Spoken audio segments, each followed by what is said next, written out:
Hi there, folks. This is Pastor Moore. As a pastor, I have to counsel folks when it comes to marriages.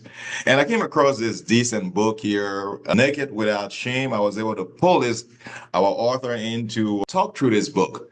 It's quite an inspiring book. I've read it. I want to encourage you, if you haven't read it, please do it. And I'm going to let him speak for himself. My brother, who are you? Hello, Pastor Moore. My name is Kedrick Lilweti White, and I'm very, very glad to be talking to you. Okay. What inspired you to write this book, brother? Naked Without Shame. What's the Well, definitely, it's one of those things that you think about a lot, and the Spirit of God Himself comes in when you're asking why, some different questions, and sometimes out of failure, these things come about.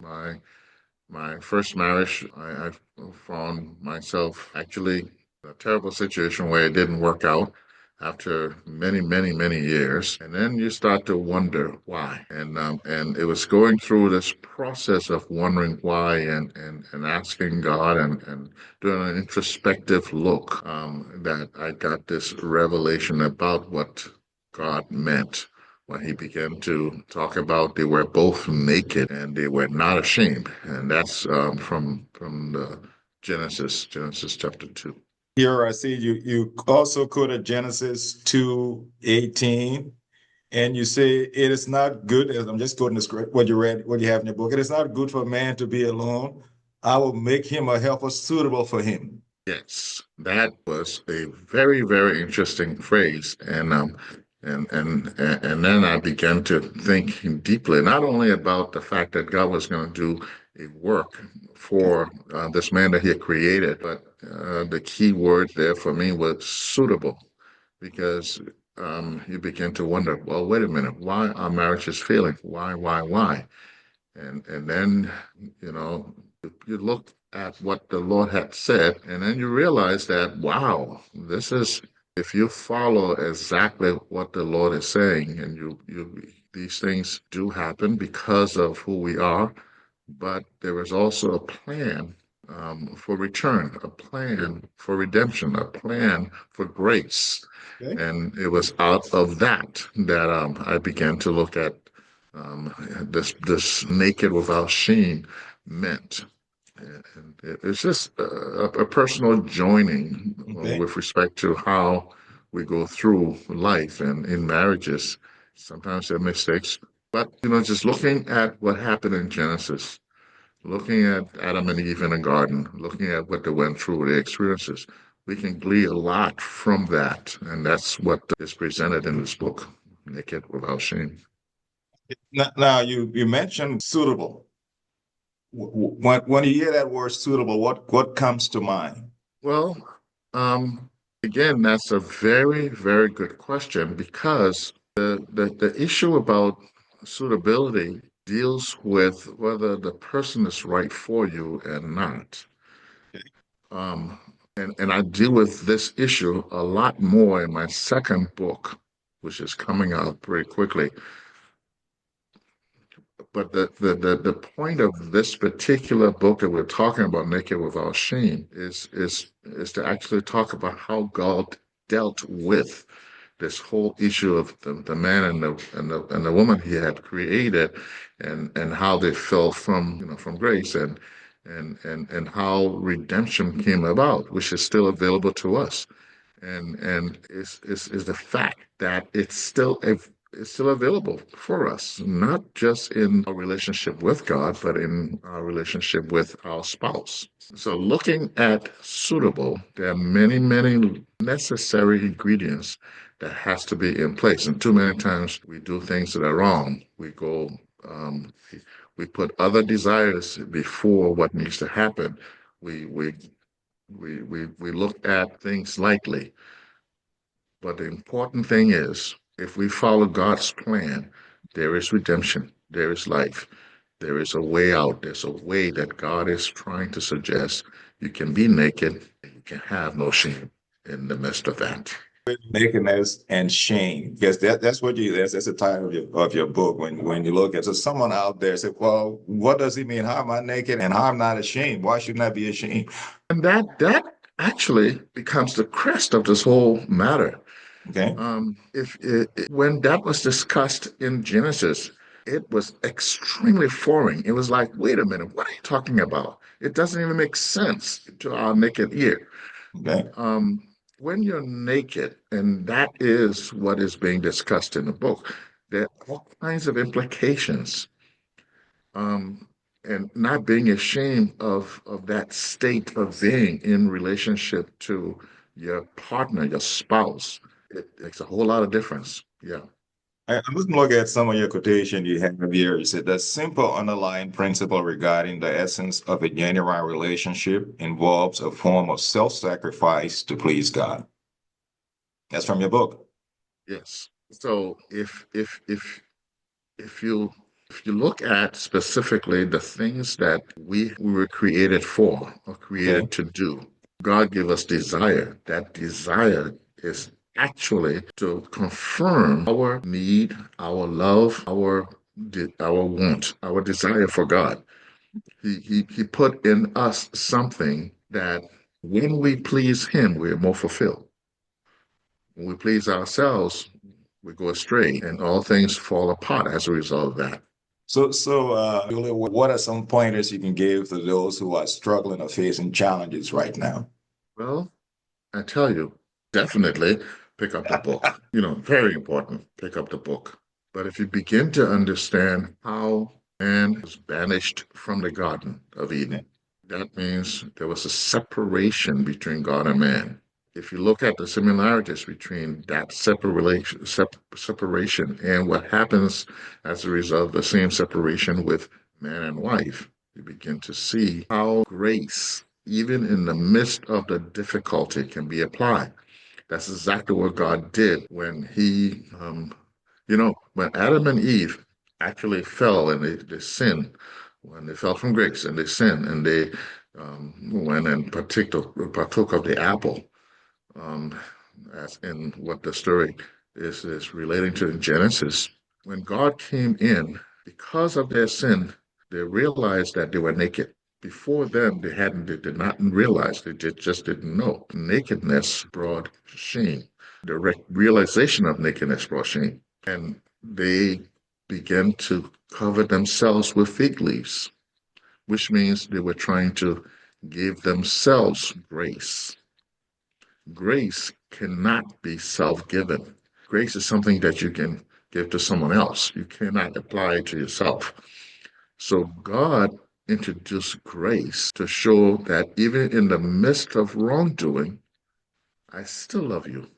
I still want to remove the sting of what it is you've done. And so that's where the issue of introducing grace into this whole thing. And if you bring grace into marriages, especially as we're called to grow in grace, if you bring grace into marriages, a lot of things can be redeemed. A lot of relationships can be redeemed. And what is supposed to be can now take place as a result of introducing grace. Got this section. I think you state a very good point in your book. I know you have good memory, you're a smart guy. A significant portion of your adult life is a reflection of your childhood. If you were shown or experienced love, joy, peace, patience, kindness, goodness, faithfulness, gentleness, and self-control during your childhood, you will most likely exhibit these qualities in your marriage. Again, that is some of what the building blocks, the foundational building blocks of who we are, and who we are actually puts itself into a marriage. So, based on the things that you have learned, based on the experiences that you've had, those things are significant for what you will put out when you're actually in a relationship. So, folks who have had wonderful childhood and beautiful upbringing and a wonderful family have a much better chance at doing much better in their relationships because they've seen those things being modeled before them. It doesn't mean that that's the end of it all if you didn't have that, because again, there is redemption, there is grace that can be had if you apply it correctly to each other, and that's the whole point. But again, going back to specifically the question you're asking about, when we're looking for a partner, the ideal suitable, that's where the issue comes into play. Who am I actually looking for? What were their brothers and sisters, and who were their parents, and what kind of environment they were in, what kind of school they went to? Those kinds of things tell you who you will be dealing with, and it's the suitability factor that needs to come in. Yes, it's important to show grace, but it makes it easier to have a much better relationship when it comes to the marriage if those things were in place. So the younger you, if you look back at the younger you, based on what you know now, what advice would you give to younger folks if they have to make this life decision as far as finding a partner? I would I would say to not just the younger folks, but the parents, the things you do with your kids and how you bring them up will affect their relationships in later life. Okay. The places they go, the experiences they have will affect their relationships. The way you talk to them, the way you interact with them, it will affect their later life. And so it's a reflection of who you were then. What did you do? What were your brothers like? What was your family like? Um, and you transport all of that directly into your marriage. That's how you would train your own children. That's the kind of interaction you have with your own children. So it's not just the younger people we'll be talking to, but it's the environment that they grow up in. And then from that point on, as they get to be youngsters and they progress in life, the understanding of every time a decision is made, it must be reflected in the fact that my later life is going to determine the things I do now. The more a basketball player practice how to play, the longer he stays on the court, the more he plays with better players, the better he will become. Um, I mean, it's not necessarily a cure for everything, but it's the more you practice, the more you get better at a particular thing. And it falls in line with, again, the same thing about preparing yourself for marriages.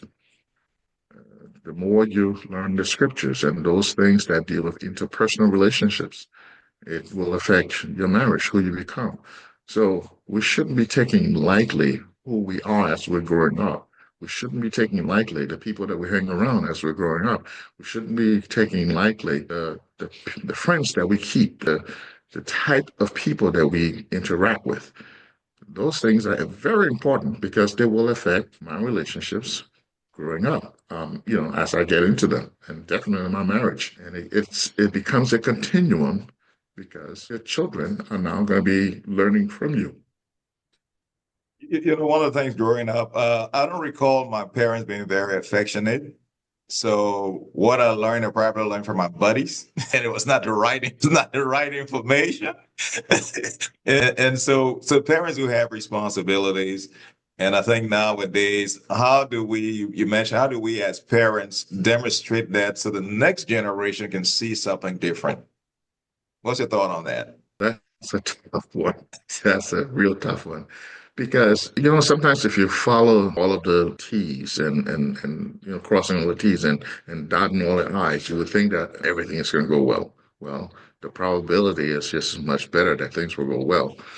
But it's just a general principle, general rule that whatever you see is what you're going to actually copy. Very few people in this world break out of the box and become a completely different person. People who are business minded, more than likely their children are business minded. People who have PhD degrees, and especially when it's both husband and wife, more than likely the children are going to be pushed into that that arena. So it's just definitely one of those things that we got to think about. It's important that as parents, we just got to know we're living the lives of what our children are going to become. We're actually helping them in their marriage, or we're hurting them in their marriages. And and that principle is so important. Even in a church, if a church is wholesome, if a church is wholesome and the type of activities and the things that are happening in and around, if you look at it from a standpoint that these are the things that affect the marriages, it's important. We just gotta become a little bit more wholesome as we think about these things. That I think one of the beauty we have flaws as parents, and once the kids see that we disagree, that's part of growing up. That's part of a relationship. We all disagree, but having a healthy balance is tremendous. I think we as believers we need to be mindful of that is be truthful. As I've skipped through your books, you have to be yourself and look at the flaws, and it's all right as long as you make corrective measures and move in the right direction, looking at God's word. And now society is trying to redefine. That's a different type of animal right now. Society is trying to redefine marriage, and we can go on a lot of discussion, but I think there are core values we need to hold on to as believers. So, what are some of the core values you think as believers we can do? Well, one of the things that I had a serious discussion about in the beginning was that when I dedicated this book, I actually had in the dedication on the dedication page it said to a godly husband, and I put in parenthesis man, and to a godly wife, and I put in parenthesis woman. And I was making a statement. I remember someone who was dear to my heart and said, "Hey, um, aren't you going to be limiting sales if you only, speak to this with respect to male and female?" And I said, "Well, absolutely. That's the point. Um, I'll tell you something." And I discussed that a lot in this book.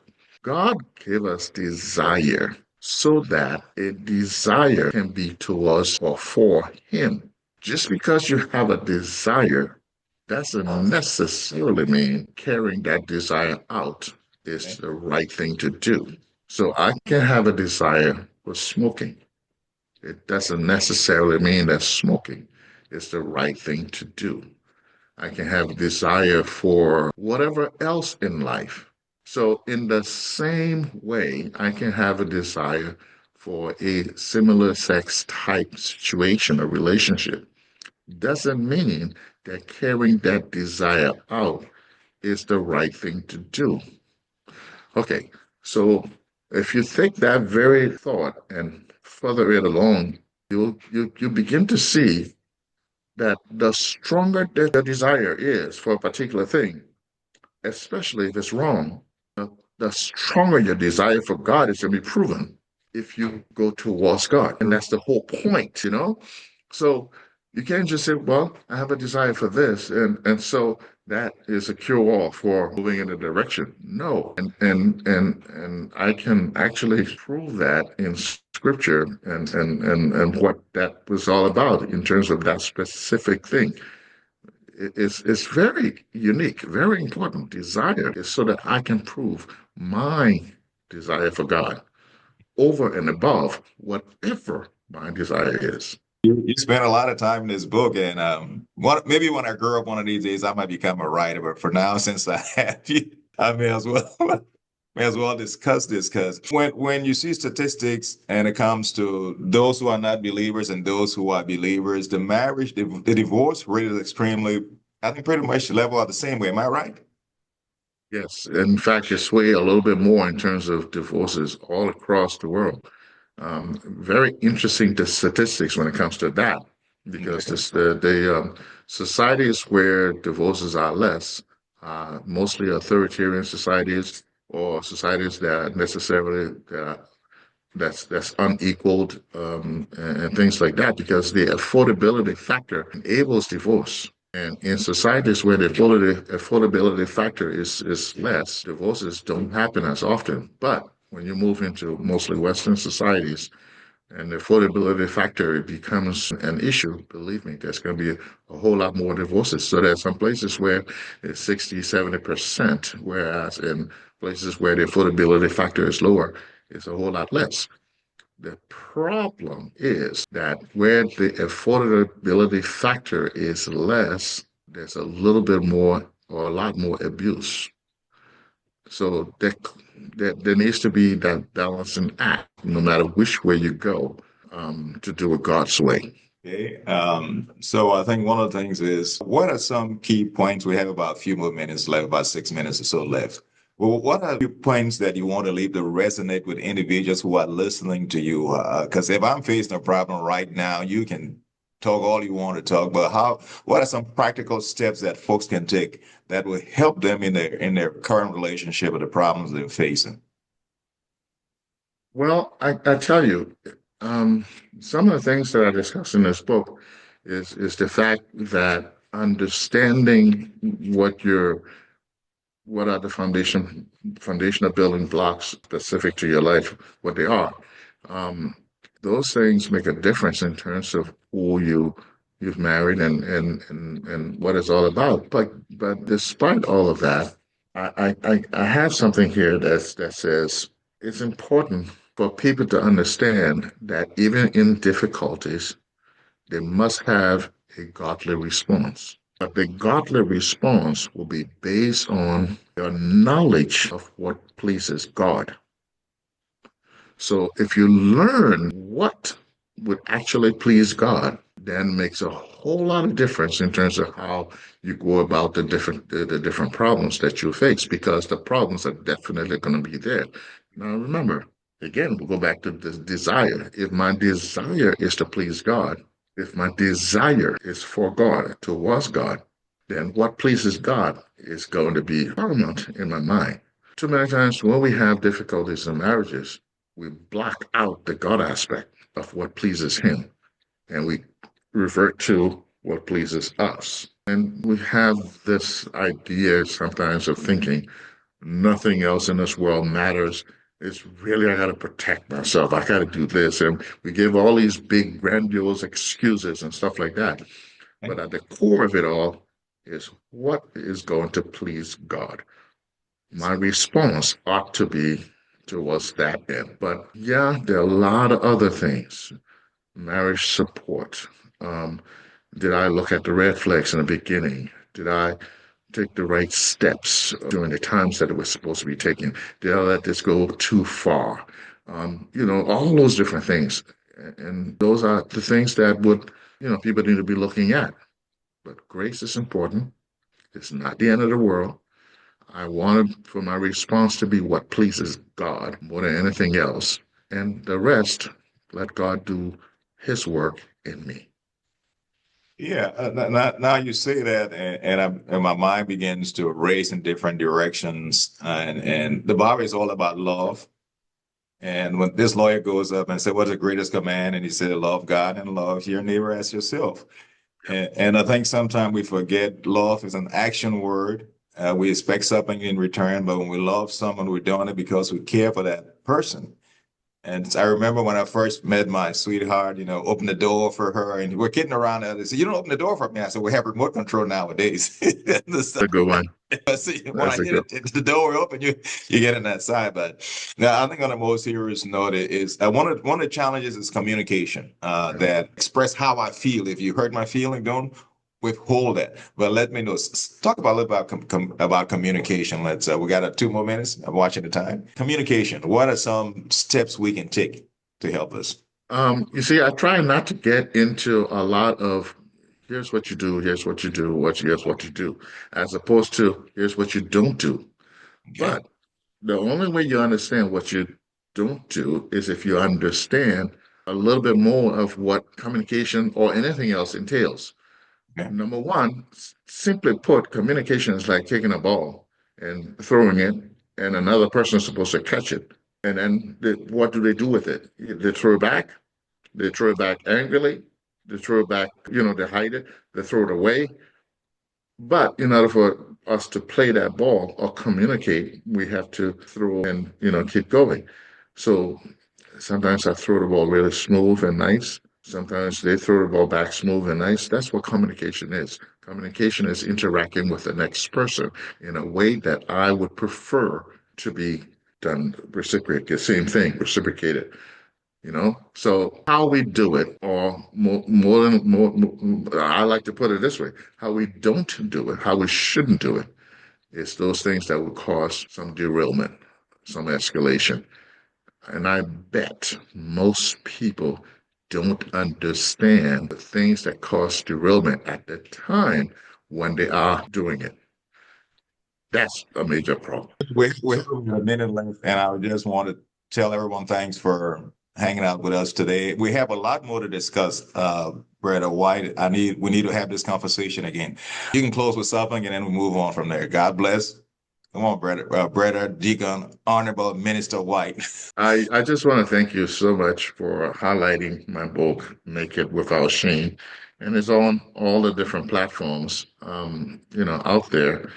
A lot of folks have told me how awesome it is. And it's just that many times we don't like, reading and things like that. And many times we look for help when it's too late. But I want to guarantee that if you have a sense of wanting to please